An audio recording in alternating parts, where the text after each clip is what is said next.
Hello! Whee! And it's Friday night, guys, and here we are again for the last show of the week, talking about different types of hauntings. I'm ready for the bear. How is everyone? Happy Friday, and finally, we see Mr. Spookanori. Mr. Spookanori, how have you been? Good Abend. Not that. Sorry, hang on. Sorry about that. Good evening.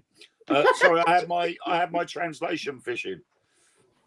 I was beginning to worry.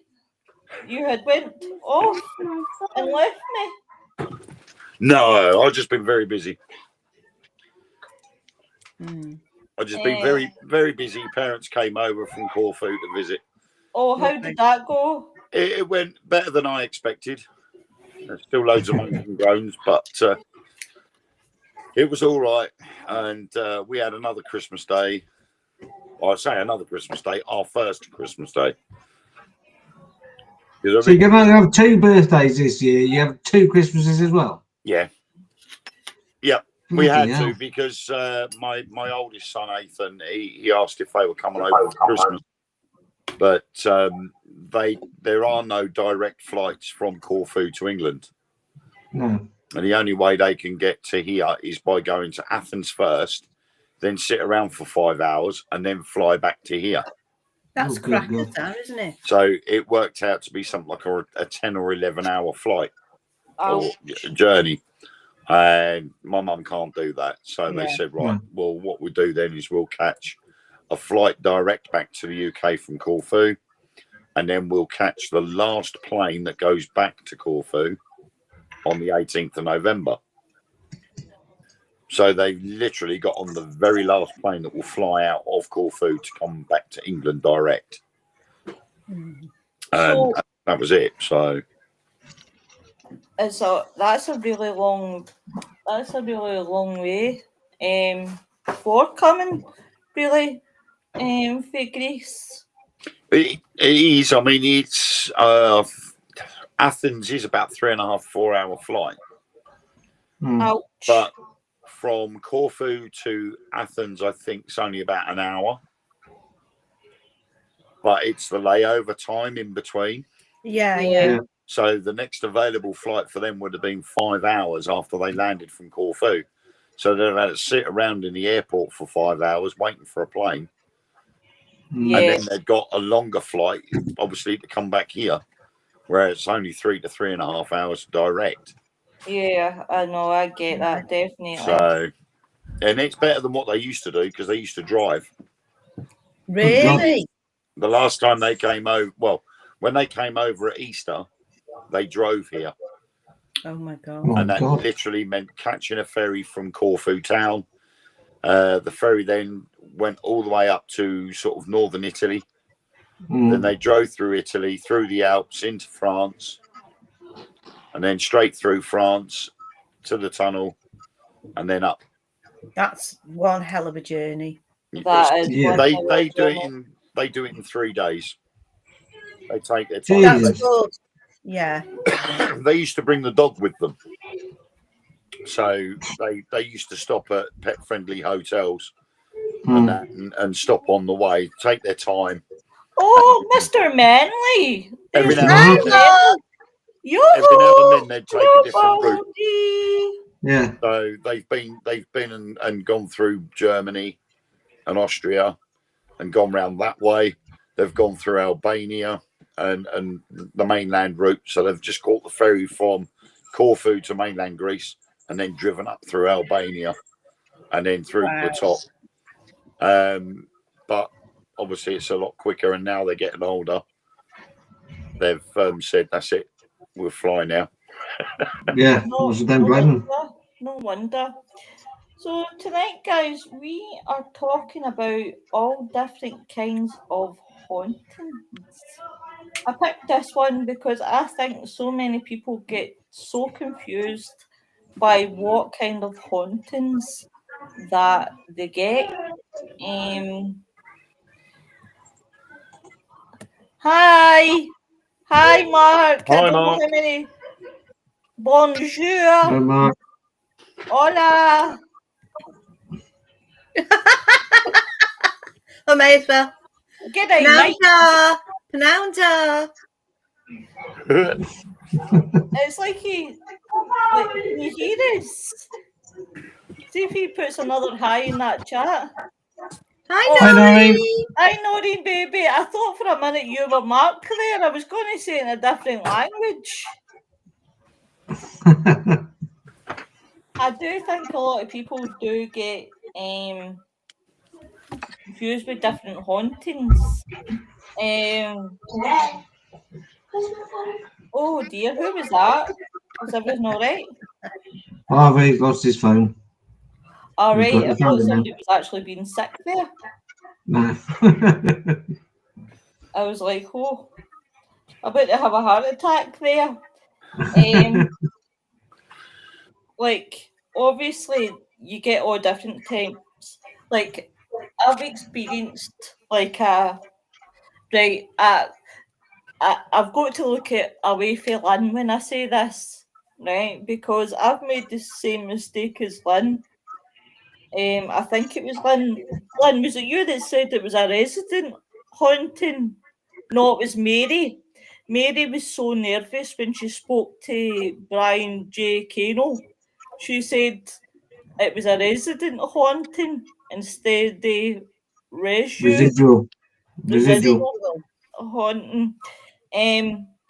I have it picked up on residual before. When I was in my first ever investigation, and I picked up this wee girl that was about. Oh, here's Nick. No. Nicky boy, how are you, my love? The Mothman didn't get you. Yeah, I got away. You got away. You got away.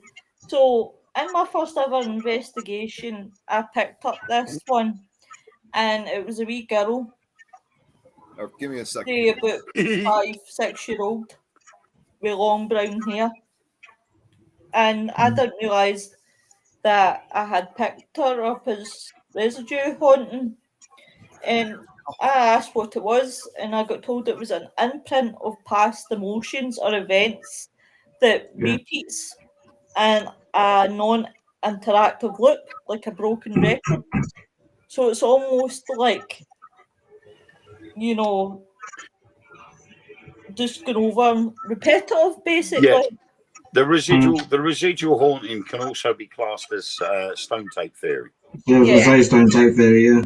I agree with you, Wayne. Totally. That is the prime example, and the way I describe it to people is like a videotape. Yeah. You know, when we had VCRs, you used to, and you wanted to record EastEnders or something, you put the cassette in, it recorded the show, and then you watch it back another time. Yep. And this is the similar thing.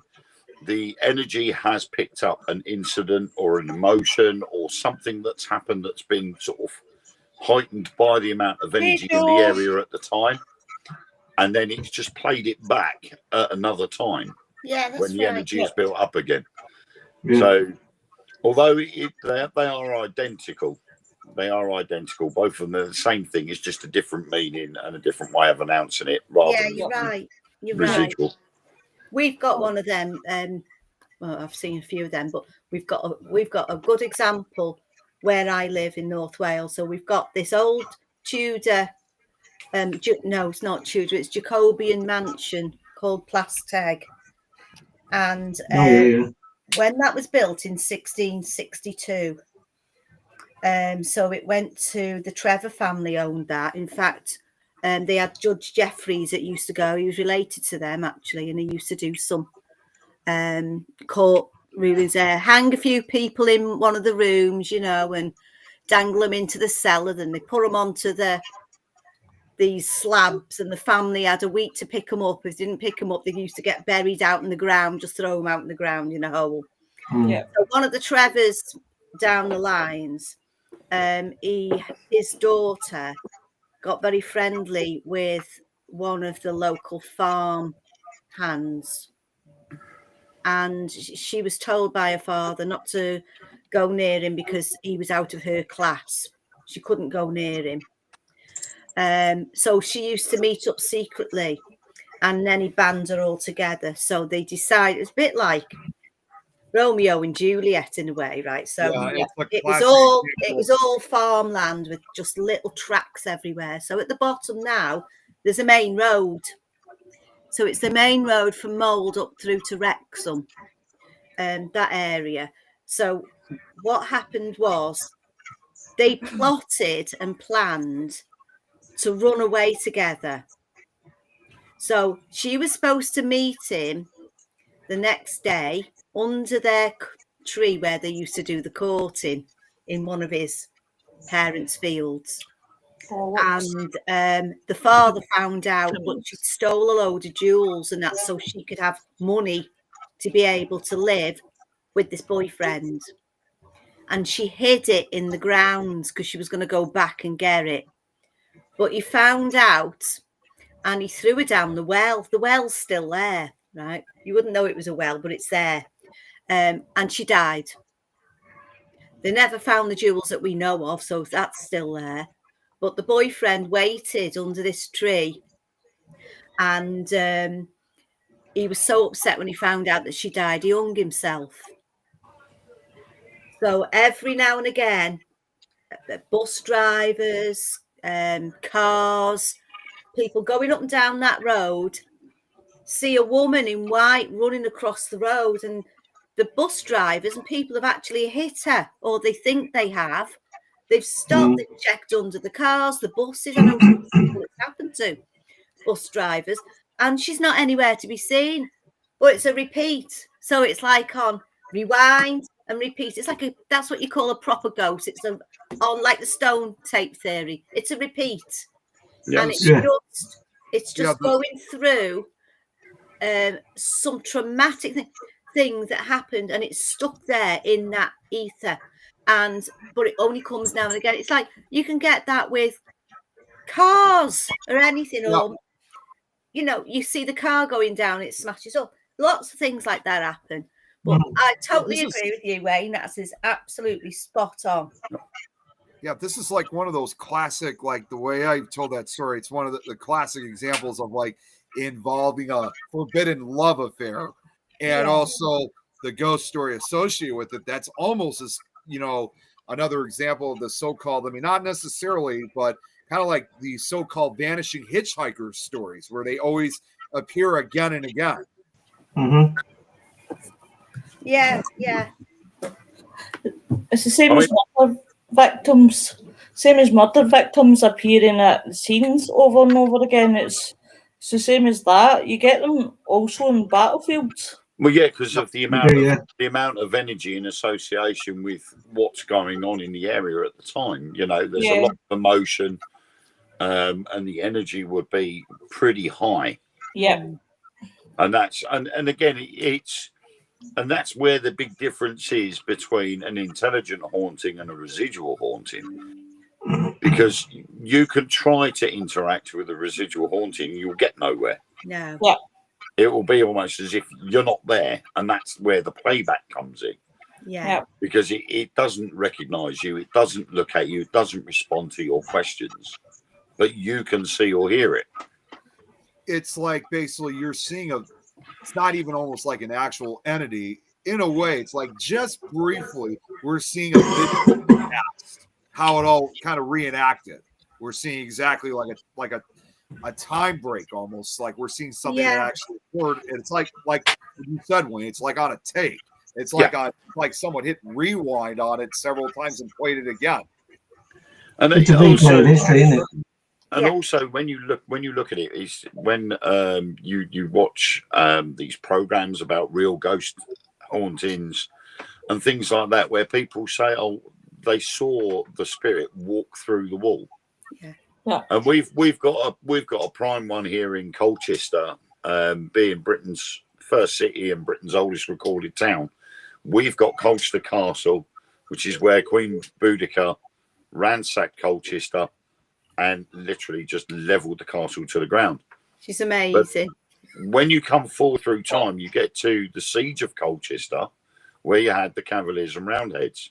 Yeah. And George Lucas and Sir Charles Lyell were taken to Colchester Castle and imprisoned, where they were literally judged and executed round the back of the castle. Wow. And thousands of people have seen a cavalier walk through the top of the castle grounds and out through a wall at the back of the castle. Yeah.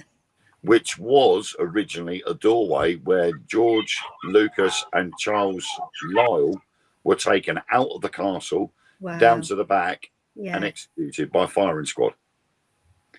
And everybody sees it the same place. But the thing was, a lot of people haven't heard the story, and there's a ghost tour in Colchester where the guy actually talks about the ghosts of the castle. Yeah.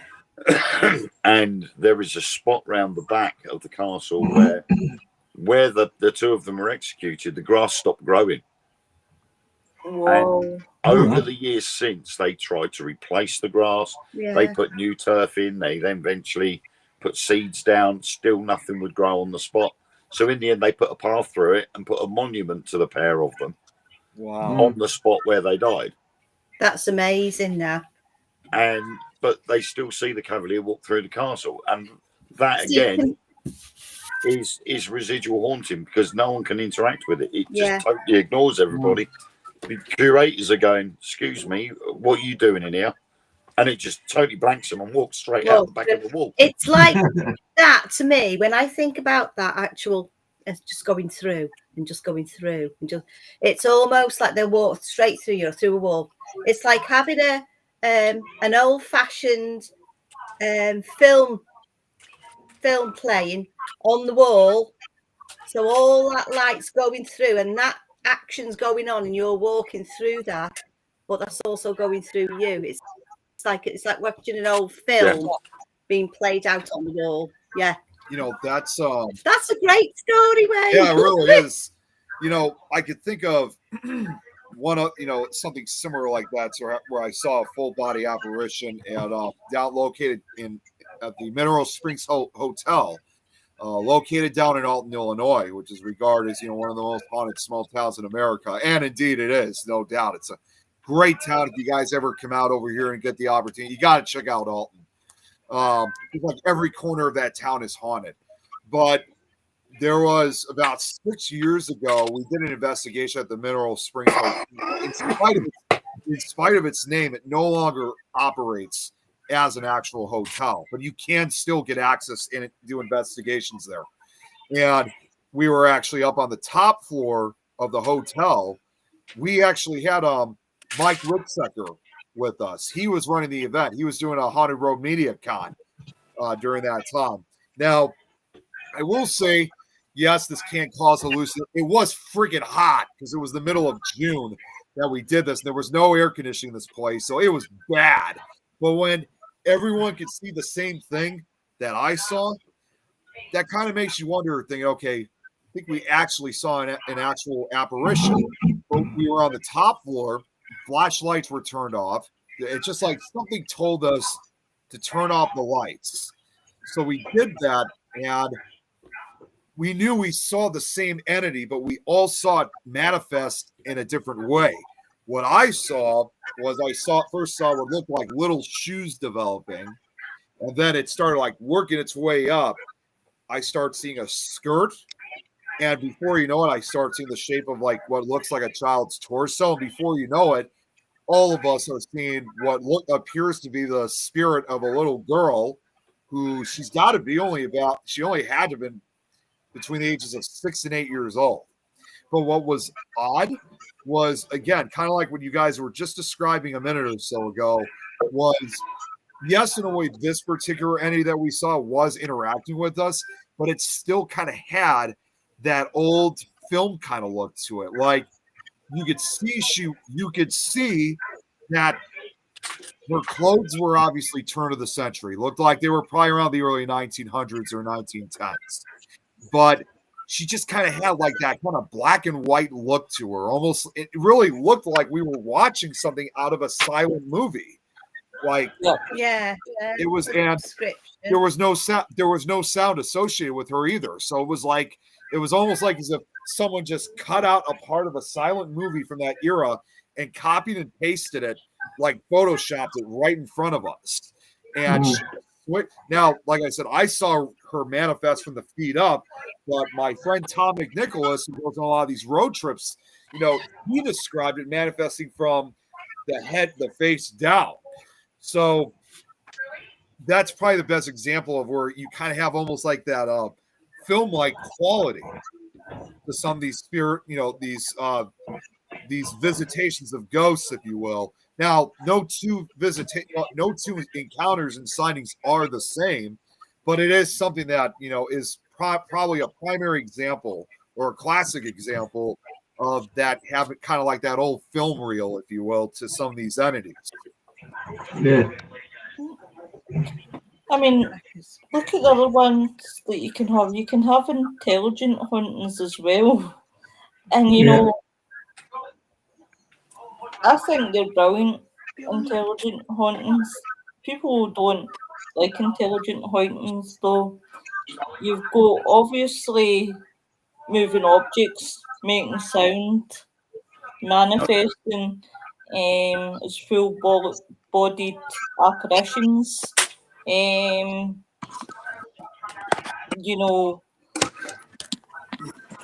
Communicating through Ouija boards. You guys ever experienced an intelligent haunting? Yeah, I have. Yeah. It was at where was it? What do I think? Forgot the name of the place now. It was in Cannock. There's a pub in Cannock. They don't know it. Russ Bevan's been there before. Oh, the four crosses. Four Crosses, that's the one. Yeah. Yeah, we had a very intelligent one there. In fact, it's probably, I'd class that. I wouldn't go back there now because I've had the best night of my life there, paranormal wise. So I don't go back because I don't think that anything after that has surpassed it. So I haven't been back, but I won't know if anything can surpass it because I haven't been back. So it's my own fault. Yeah. But we were upstairs in the attic room and we were suddenly plagued by flies. And then when we were talking about these flies, we all heard this psst. Thought, what the hell was that? Then I'd got the K2 meters on the radiator. They were going up to red. Put it up on the mirror, that was going up to red. Went round in the room next door, put it in the same place, they never even flickered. So I brought them back in, put them against the mirror, they went back up to red again. And I got into the bathroom and they're going up to red. And we were like, can you smell fly spray? It was like sniffing Raid. The fly spray, Raid. Yeah. It was like you could smell that. And it was like, ugh. So we're looking around in there, couldn't find this bottle of fly spray. And then once we got all through the shampoo bottles that were in the bathroom, there was this little bottle of Raid right at the back on the shampoo bottle. Pulled the top off, and it smelled as though it had just been freshly sprayed. And so we put the top back on and put the can back, went into the room, and one of the guys that was with us had trod on this fly and scraped it back under his foot so you could see like a blood smudge. And I looked under the bed and it was absolutely steaming with flies. It was the whole bottom of the bed was buzzing with flies. So we went to do a changeover from team leaders to different team. And I said to the guy who was going back up, I said, just watch out for the flies when you go up there. I said, because there's a hell of a lot of them. So we went down into our bit and we had went on the big Ouija board. It's like carved into the table. I think it's gone down into the cellar now. But this thing was solid oak. I wouldn't be able to lift it up in the air or anything like that. But we got this Ouija board and it's shaking. And then one of the guys says, "Go on, then. If you're that clever, throw a glass at me," because you're using a glass for the divination. And the table just upended, and the glass shot towards him. So he caught the glass, put it back on the table, and says, "Right, can you send it the other way?" He went straight up in the air, straight down the other side. Caught the glass. So we took the glass away from it, thinking this is going to cause an accident. And this table was going up, down, left, right. It was going all over the place. I've never seen anything like it in my life. Well, do you know something, Richard? See people who do that they're only asking for trouble. Yeah. Well, yeah. But we've got these other people there. This is good. This is what I've seen this in the movies, sort of thing. And I'm like, you're not in a movie. This is real life. You're not in a movie. When you have when you have people out there doing that, they're saying that they're doing this for good or whatever the case is, it doesn't even matter. If you have anyone that does anything like that, they're obviously then doing it for the wrong reasons. Yeah. Yeah. I mean, I've had intelligent responses. I had one when I went to Barony Castle, was my intelligent response, and me and the spirit were going back and forth and the questions, and I was getting straight answers, and it was a good back and forth for a good wee while, and it was, and I've had, and I thought, I'm really impressed at him, and it was a good back and forth, and I like when they do answer you, and I like when, see when the laser go out, like any trigger objects, like either the laser grid or if, or just anything that's trigger object wise, and they go up and they start moving it about.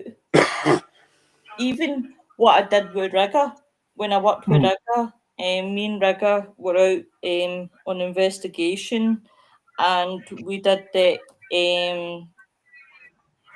acid method. And I was obviously headphones on, blindfolded. Rigger always writes a number down, and he'll say, "Spirit, what number have I written down?"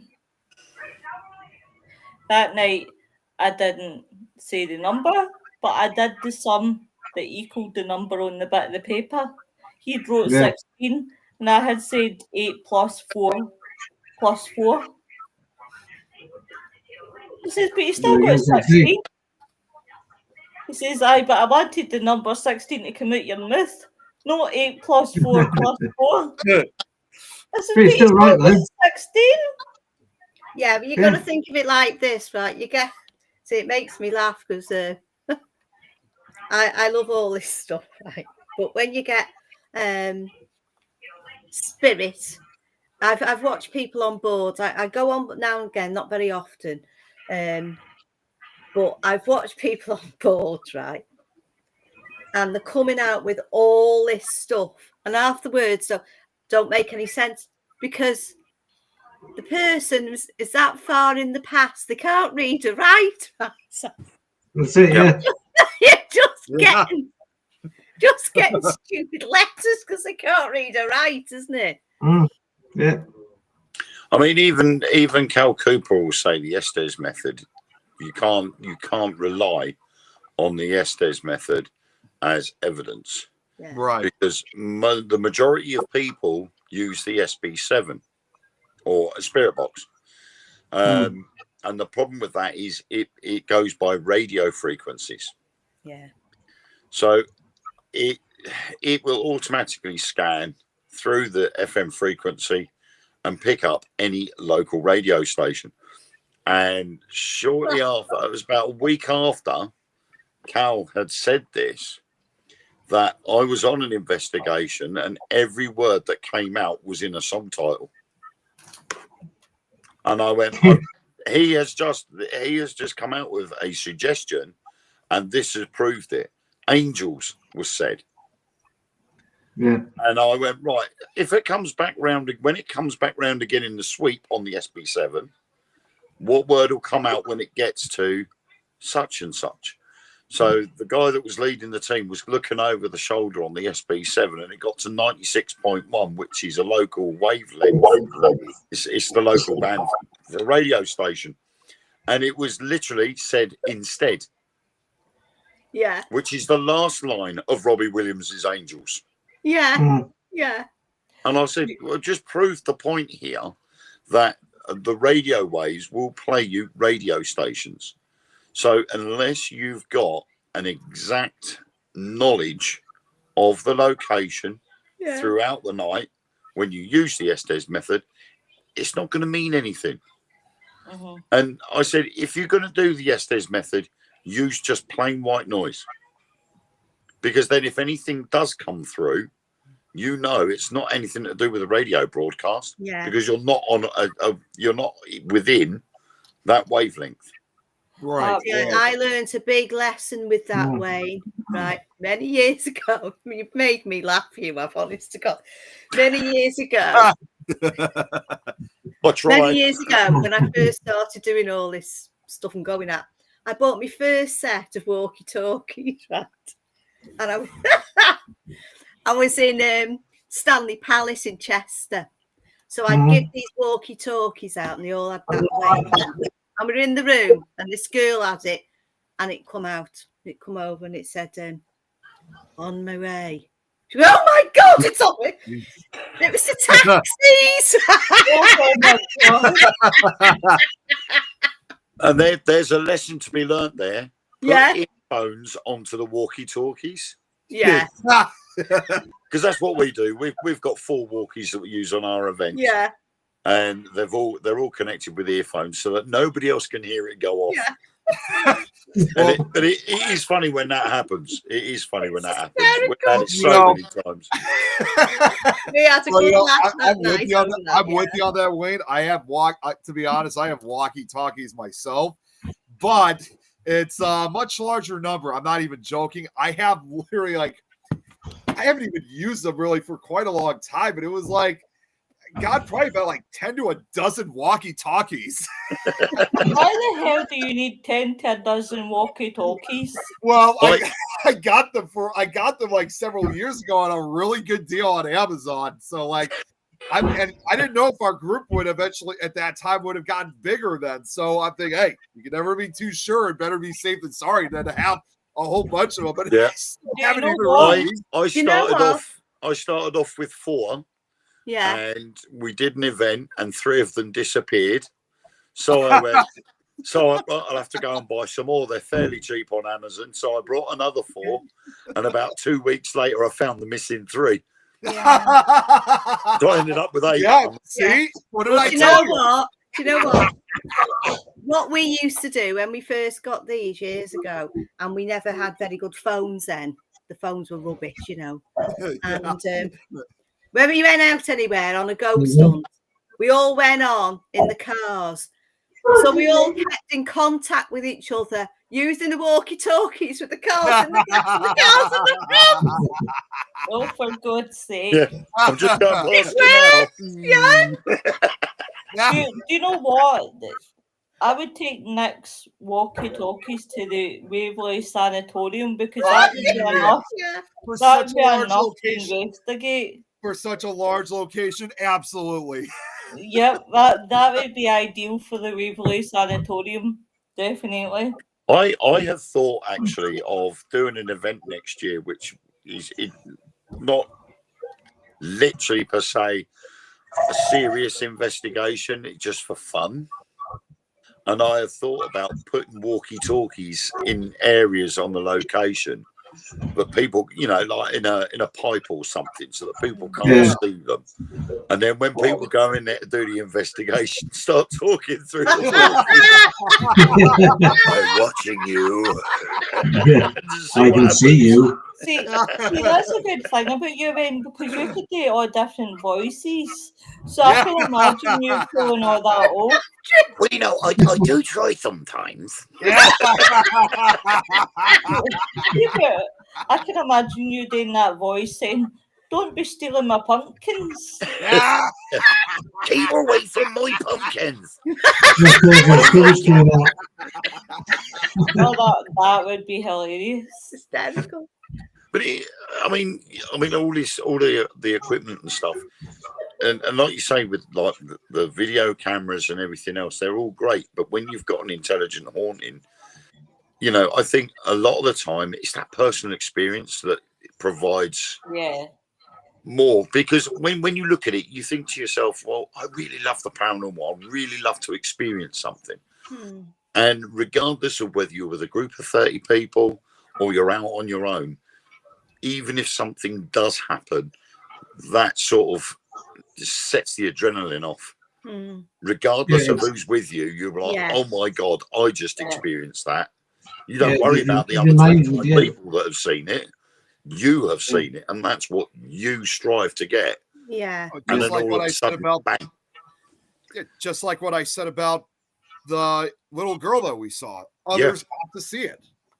Yeah, exactly. I mean, we look at it and we go, wow, this is what we've been aiming to go for. We go out at weekends, we go out in the freezing cold, we go to these places, pitch black, go with a torch, camera, whatever devices we want to use, whatever instruments, and we go out looking for these things. Yes. To see whether they do exist and to find any answers. And okay, we might get ostracized for it. People might make fun of us. But what do? They might go to the football every Saturday and Sunday, or they sit at home doing crosswords, or just watching EastEnders day in, day out. You know, it's something that we enjoy doing. It's whatever floats your boat, Wayne. Exactly. You also have to remember too that although us as a paranormal community world, has grown truly worldwide. I mean, like you guys know all too well, I've made connections with people or investigators in countries we would never think twice originally that they would ever have any, but either they've just gotten started in it, or if they're not even investigators at all, but just have the interest in it.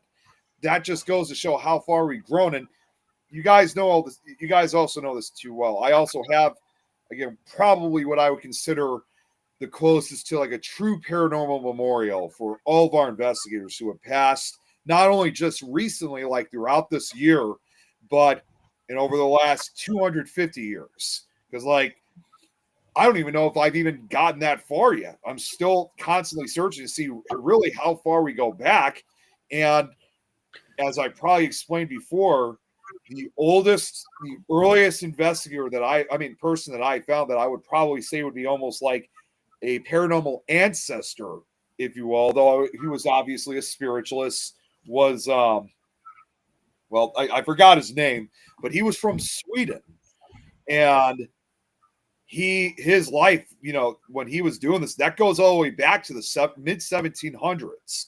So it goes, well over, actually, probably almost 300 years now I think about it. So that's as far as like either the paranormal or spiritualist or whatever. So far, that's as far as I've gone as far as paranormal history is concerned. Technically, it goes back a lot further. Yeah, I'm sure it does. That's why that's as far as I've gone, but I'd like to try to even go even further back. Well, I'm surprised that our Nick's not got a personal plane out driving every day around the world trying to see what countries he's not. But the thing is, if you were to look at scriptures, there are witnesses to paranormal events. Yes. So you look in the Bible, the Emerald tablets, any holy scripture that there is out there would have been witnesses to miracles or something paranormal happening, and it's been put down on paper. Yes, it has. So really, if you go back through history is full of paranormal happenings. It's just how the people have perceived it at the time. Yeah. And when you look at the Bible, and they all say angels and demons, and the angel came down and said this and blah, blah, blah. They've had a paranormal experience, and this has been written down. It's how the people perceive it as to whether it's true or not. Yeah. is another case altogether. It's like we said the other day about Wednesday about the fairy tales. Yeah. Yes. And how they change over the years. Okay. It's it's one of those situations you've got where it's there in black and white, but it's down to the individual whether they want to believe it or not. But it's been documented all through history of strange things happening. Look at UFOs. Again, it's part of the paranormal, but you look at cave paintings that are tens of thousands of years old, and there it is on the wall. There it is, yeah. It's also like people say, oh, there's no such thing as ghosts or spirits and that. There's the ones who are on the internet. So they've got all these radio waves coming. They can't see them, but they know it's there. Yeah. Happy Friday. Well, you know, I also recall too that, like, just to throw in some primary examples, in fact, two of them are quite similar to one another. They were just a century apart. Is not even just your typical human spirits, but also with animal spirits, like the well-known hellhound, or I know, of course, in the UK it's called Black Shot. And there is that famous story that occurred back in 1577 of a violent storm that occurred, you know, during a session. You know, I think it was in the UK. It was somewhere out in Europe. I can't remember, but it was a violent storm occurred, and no, I haven't yet. I'll get to that shortly. But there was a violent storm, and then all of a sudden, a strange, spectral black dog showed up in the church, and it actually left 3 people dead. It didn't really attack them, but I guess, because I heard the typical legend, if you see a hellhound or a black shuck 3 times, you'll meet an untimely death. And as a result, 3 people died. I think there was even a fire that occurred. And then a similar case, which I think occurred over here, occurred almost 100 years later in 1638, where you had basically like a ball of light that went through, again, another church that I don't think killed anybody this time, but this time caused a lot of destruction to the church. Now, by modern day standards, we believe that may have been actually a example of the so-called wall.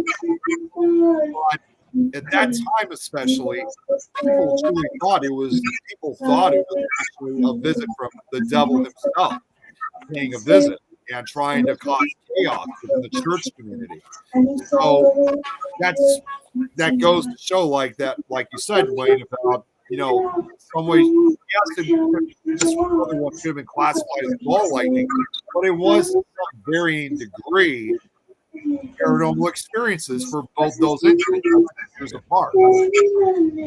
Right. Kate's asking, did you ask one about the longest name in the Welsh language? Okay, so I'm just gonna say this real quick. You won't be saying that real quick, Nick. I'm telling you now. Oh God!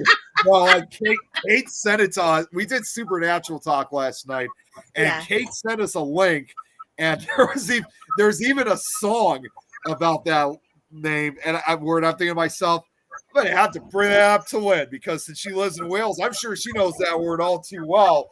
Holy crap, that word is long as hell. I don't even know where to start. Yeah, it is. It is. Now I've got it in front of me now. I've only got it up because of the way it twists and twangs and stuff like that, right? Get ready, So Kate. it's Llanfair, Pwth Gwyn, Gingo Gerich, Gwynbrod, Wishantasilio, Gogogoch.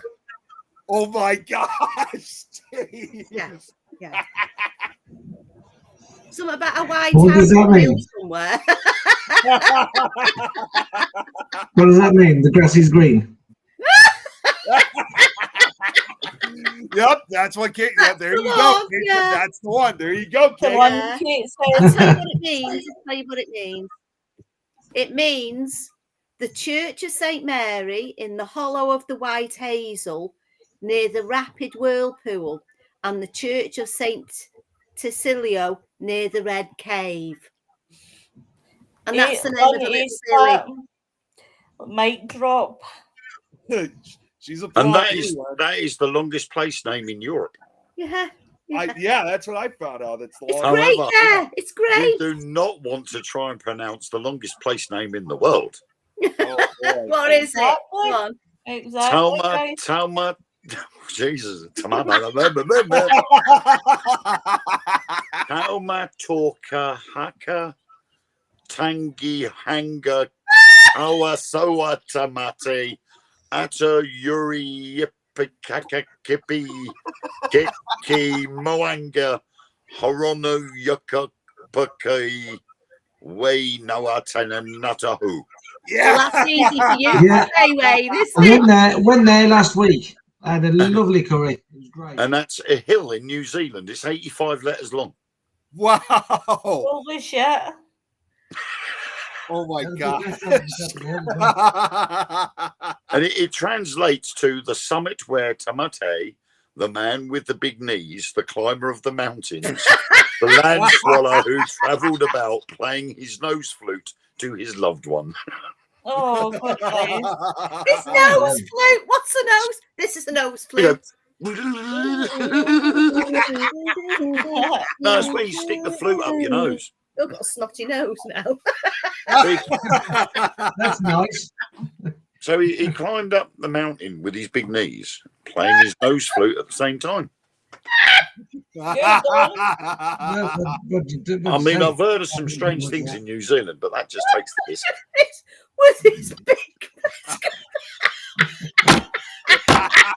knees. The translation is big knees. Oh, that's hysterical. But he's like, What's the name of the longest train station? Yeah, Then? so I think it is that Welsh one, actually. Yeah, it Well- sounded like the Gog. Yeah. Go, go, go. I'm Yeah. going to say right now, Lois, you should have been watching last night's show because I think it would have been the moment you've been waiting up for so long because we were talking about different town names. And right? I was talking about it for some of you. I'm sure you guys know this already. There is a certain town in Austria that Right? not a very long word, that's for sure. And you ready for this, Lois? I know you're gonna love hearing this. There is an actual town in Austria called fucking. Oh, so you're saying, I want to go to I fucking. told you. You ready for this? That's it. The whole show's banned now. The whole show's banned with Say that again, Nick. There is a real town in Austria. It's called fucking. Sorry, Nick. Okay. I I didn't can beat actually, that. would you? What did you I can say? beat that. We have a village 3 miles away from me called Fingering Hoe.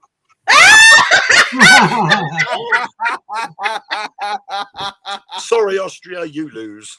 Well, you know, it's funny. I looked up the I explained exactly the same way. Here, I'm gonna, I'm gonna share a picture on the screen, and this was one of the many signs that they showed of the town in Austria. Here, check this out. It's not Ann Summers, is it?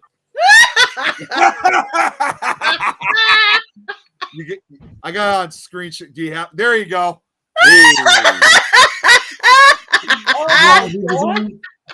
Population of 2. Actually, you know what? It's a really small population. There's like the town is only home to like 106 people that live there. So there's not much of that going on in that town. No. You would think so, but no, they don't. And it's a relatively small. It's a relatively small village. Nick. Yeah. Nick, I'm dyslexic. What does that say? You know, I'm going to say something about. So I said this the same. I'm going to say this the same way like I did last night. But I did a Google search one time, and I just typed in "fucking," and it suddenly showed up on my Google Maps. I'm like, it's real. There is a real town called fucking. I actually, I'm going to say it because I once sent that to Tom at one time. He did it on a live stream a few years ago, our Pickle Tom. And he once said, like, imagine if he was living, he's like, welcome to fucking. I'm the village idiot. I think it's in Oxfordshire, is it, Wayne? There's a place called Twat. Yeah. Yeah, there is. That's right. Yeah. Yeah. There is also a place in Dorset called Knobs End. Yeah. If Tom was on right now, he would even tell you guys that in Pennsylvania, probably not far from Philly, there's also a town that's called Intercourse. Is that next door to fucking? Yeah. Well, you know, I did some research. So the town I'll read this again. It's not going to be long. The town of fucking, it's a really, as like the rest of Europe, it's a really old village. I mean, it dates back almost 1,000 years. And what the name and the etymology, it's a lot different. And so little history lesson here. The settlement is believed to have been founded in the 6th century AD by Facco, but it's spelled F-O-C-K-O, a Bavarian nobleman. The Austrian region during this century was mostly under the domain of the Kingdom of the Ostrogoths and was populated, interestingly, by a mix of Christians and pagans. The existence of the village was documented for the first time in 1070. So it's been around for almost 1,000 years. And historical records show that some 20 years later, the Lord was recorded in Latin as, and I hope I'm saying this right, Alderp. Oh my God, I cannot say. Alda Perdus de Fusingen. The spelling of the name, which is pronounced with the English language vowel oo, as in book, evolved over the years. It is first recorded in historical sources as, again, I don't even know if I'm saying that. Vukingen? I don't even know if I'm saying that right. In 1070, on Fox King in 1303. At that time, it was Fukching. So that was in 1303. And then Fugging in 1532. But that was spelled again as Fughing. And in the modern spelling, fucking, in the 18th century. But interestingly, the ending ing is an old Germanic suffix indicating the people belonging to the root word to which it is attached. Thus, fucking in their meaning means place of Facco's people. I just said the first people there would have been a girl called Fu, and she married a guy called King. Well, and that name stuck for, again, for well over 300 years until the town finally they just decided to change the term name once again after the last time 300 years ago. So now it's still referred to as Fugging, but it's Fugging today. They've made it more respectable. I can't get this joke out of my head. I've got to say it. I'm sorry. Go on. Does that make the people of the village all fuckers? Well, so that's located up in. So it's weird. It's located up in Upper Austria, but there's also another one in. Oh shoot! Hang on one second here. My computer's freezing. Give me a second here. I hate it when this happens. Oh my God! But apparently there's also one in Lower Austria. Now they do explain a little bit more about the one in Lower Austria, and I didn't read this last night, so this is all new. So, Fugging was first referred to as fucking in 1195 in a local monastery's parish records. Its name was later changed from. Oh, actually, no. This was changed even sooner than the other one from Upper Austria. So the one for Lower Austria, its name was later changed from fucking to fugging for an unknown reason in 1836.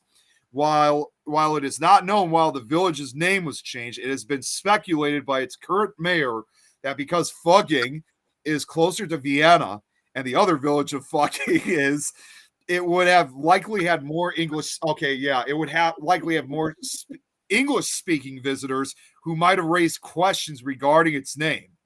The village's place name signs are firmly mounted to prevent street sign theft. And that was another thing, too, before the name change. Those street signs, as like you guys just saw, they were often stolen on numerous occasions. And sometimes they would, in fact, be sold like on eBay when they would bring it back. Whether it was like here in America or another country, they would sell it like online. So they had to start making new signs to like make them like firmly bolted and mounted to prevent them from being stolen. Now, in 2012, there were reports that the village of Fucking in Upper Austria attempted to change its name to Fugging. So now you're thinking, well, if there's Upper Austria and Lower Austria, and they're trying to clash over the same name. So this was around that time they were going to do that through a referendum after receiving large amounts of prank phone calls from English speakers about the village's name. I'm not surprised. According to these reports, they were unable to do so because Fugging in Lower Austria was already so named. Fugging Mayor Andreas Doctor said, "We think one Fugging in Austria is enough." However, it's full of loads of little fuggers, isn't it?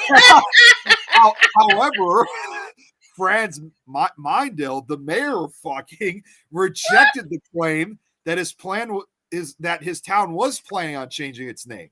He said, "This was discussed a few years ago, but nothing came of it. It is certainly not under discussion now." However, in November 2020, the Tarsdorf Council voted to change the Upper Austrians village's name to Fugging, effective on January 1st, 2021.